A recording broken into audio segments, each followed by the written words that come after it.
Assalamualaikum warahmatullahi wabarakatuh. Salam satu hati yang kita jaga, bukan dua hati yang kita bina, apalagi mendua.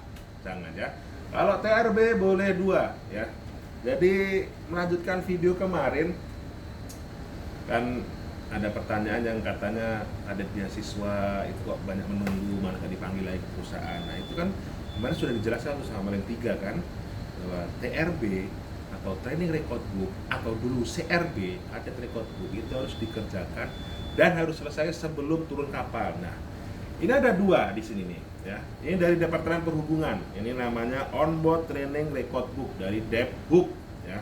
Dan ini cadet pocket book dari perusahaan. Jadi ada dua, training record booknya, ya. Dan ini harus cadet selesaikan sebelum turun dari kapal atau selesai dari praktek laut. Ini ada kejadian. Jadi ada taruna, ini fakta ya, ada taruna mendapat program eksklusif dari negara ya, dan setelah itu dia mendapatkan perusahaan yang bonafit paling bagus lah waktu itu di zaman itu melaksanakan praktek, dan setelah selesai praktek, setelah wisuda, dia tidak kembali ke perusahaan tersebut. Karena apa? Tidak dipanggil, ya kan? Nah, itulah masalahnya. Gak tahu masalahnya di mana, ya? Atau memang itu cuma buat praktek atau gimana, ya? Tapi kan kita harus mengikuti aturan, ya. Makanya kenapa cadet beasiswa itu belum tentu diterima atau ditarik lagi ke perusahaan, karena banyak faktor. Salah satunya ini, ya. Kalau ini nggak dikerjakan, berarti praktek kamu itu dianggap kurang meyakinkan. Karena di sini nanti banyak tugas-tugas yang harus kamu isi, ya kan? Dan ada pengesahan dari officer atau engineer jaga atau pimpinan di atas kapal, ya. Jadi adik-adik kerjakan ya TRB-nya, ya. Dan kalau diberi kesempatan sama pimpinan di atas kapal itu gunakan sebaik mungkin. Ada satu fakta, ada kadet yang sudah jalan setengah kontrak. Dia belum dapat apa-apa. Disuruh persiapan di Anjungan, dia bingung. Karena belum pernah naik ke Anjungan katanya. Kita bukalah pintu selebar-lebarnya. Kamu kalau mau belajar di Anjungan, silakan ke Anjungan. Belajar sama officernya. Kalau officernya belum bisa, nanti belajar sama kita.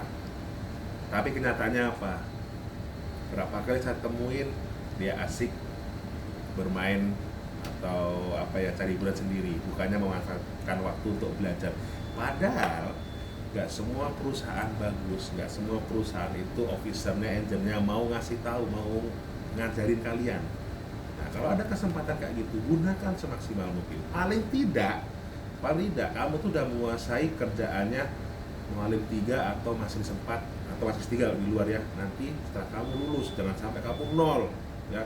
Jangan sampai nanti kamu balik kampus ditanya ini itu nol. Jangan sampai ya. Jangan sampai. Jadi gunakan waktu sebaik mungkin selama praktek untuk mencari ilmu dan menjalin relasi. Appraisal diperhatikan ya. Kemarin kan bilang Mualim 3, appraisal TRB diselesaikan, tes lolos ya. Jadi appraisal itu penting. Appraisal itu sebagai bentuk penilaian pimpinan di atas kapal terhadap kinerja kamu selama praktek di laut, adik-adik ya. Jangan terlena, saya sudah dapat perusahaan besar, bagus, mungkin nomor 1 di dunia. Tapi appraisal kamu jelek, TRB kamu nggak diisi, begitu ditanya ini itu nol, jangan sampai itu ya. Mungkin ada yang bilang, mungkin nggak diterima di perusahaan dalam tapi diterima di luar negeri. Iya betul, ada yang kayak gitu. Cuman kalian kan nanti bawa waktu dulu. Masa bawa waktu itu apa? Kamu harus belajar dulu buat persiapan tes. Kenapa nggak kamu siapkan sebelumnya? Ya toh? Kamu siapkanlah sebelumnya. Ya nanti setelah turun dari kapal, kamu di tes perusahaan bisa masuk, langsung bisa kerja, bisa cari uang. Nggak harus terluta-luta di Jakarta, ya kan? Pasti ada yang bilang seperti itu. Ah, perusahaan lokal nanti nggak dipanggil lagi kelamaan, mending ke perusahaan luar. Ya ada, malah ada yang menghalalkan dengan cara uang cas. Nah kan, ya nggak apa-apa sih, kalau kalian mampu nggak apa-apa. Kita juga nggak tutup mata, pasti ada seperti itu, ya kan? Tapi paling enggak kamu tuh ada isinya selama kadet ya. Jangan lupa ini diselesaikan TRG-nya dan sampai 0. Oke, itu aja pesan-pesan buat adik-adik yang mau melaksanakan kadet ya. Nanti di video berikutnya saya ada panduannya tuh, buku-buku yang mungkin adik-adik yang masih di kampus mungkin bisa beli buku tersebut untuk menambah pengetahuan sebelum naik ke atas kapal. Oke, terima kasih dan salam satu hati.